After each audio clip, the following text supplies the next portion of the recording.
Sir, Balu గారి విగ్రహావిష్కరణ గురించి కొంత వివాదం నడుస్తోంది. దానిపై మీ కామెంట్ అయ్యి. చాలా బాధాకరం అది. ఎందుకంటే బాలు గారు యూనివర్సల్, మ్యూజిక్ ఈజ్ యూనివర్సల్. మ్యూజిక్కి జాతి, మతము, ప్రాంతము ఇవన్నీ ఉండవు.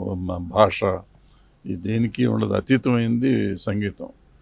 అలా సంగీతాన్ని అన్ని భాషల్లోనూ, భారతదేశంలో ఉన్న అన్ని భాషల్లోనూ మనకి అందించి అన్ని చోట్ల మన్ననలు పొంది మన తెలుగు వాళ్ళ గౌరవాన్ని పెంచిన మనిషి బాలు గారు. అటువంటి బాలు గారి విగ్రహాన్ని ఇక్కడ పెడతాంటే ఆంధ్ర తెలంగాణని ఆపటం అనేది చాలా దుర్మార్గం, అన్యాయం నా ఉద్దేశంలో. మరి వాళ్ళు ఎందుకు అనుకుంటున్నారు? అది కూడా 12 ఏళ్ళు అయిపోయింది, సపరేట్ అయిపోయి ఎవరి రాష్ట్రం వాళ్ళకు ఉంది. ఉన్నప్పుడు ఇప్పుడు ఇక్కడ వాళ్ళని అక్కడ వాళ్ళు గౌరవించాలి, అక్కడ వాళ్ళని ఇక్కడ వాళ్ళు గౌరవించాలి. ఒకళ్ళనొకళ్ళని గౌరవించుకుంటూ ఉండాలి తప్ప, అన్నదమ్ముల్లాగా ఉండాలి తప్ప ఇంకా ద్వేషాన్ని పెంచుకుంటాం అనేది కరెక్ట్ కాదు. మరి ఎవరు ఎందుకు చేస్తున్నారో నాకు తెలీదు, అది మాత్రం తప్పే.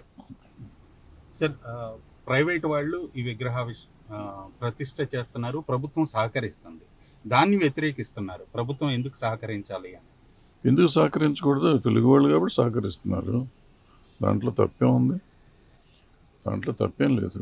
సహకరించాలంటే మన తెలుగువాడు ప్రపంచం గర్వించదగ్గ ఒక టెక్నీషియన్, ఒక సంగీత వాగ్గేయకారుడు లాంటి ఆయన్ని మనం గౌరవించడంలో తప్పు లేదు. మన తెలుగువాడు అని గౌరవిస్తున్నారు. సో దానికి ప్రభుత్వం సపోర్ట్ చేయడంలో తప్పే ఉంది.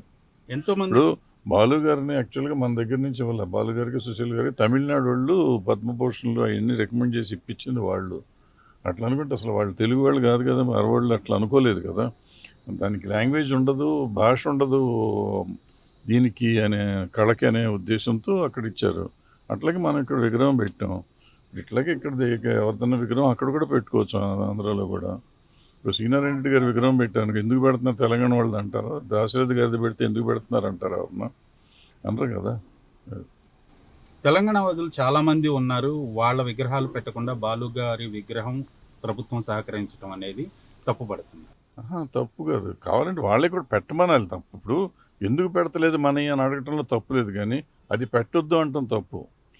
తెలుగు మన వాళ్ళు ఉన్నారు, మన వాళ్ళని గౌరవించండి, 100% గౌరవించాలి, తప్పులేదు. 100% పెట్టాలి అనండి, తప్పులేదు. బట్ అది పెట్టొద్దు అంటాం అనేది తప్పు. చరిత్ర సృష్టించినోడు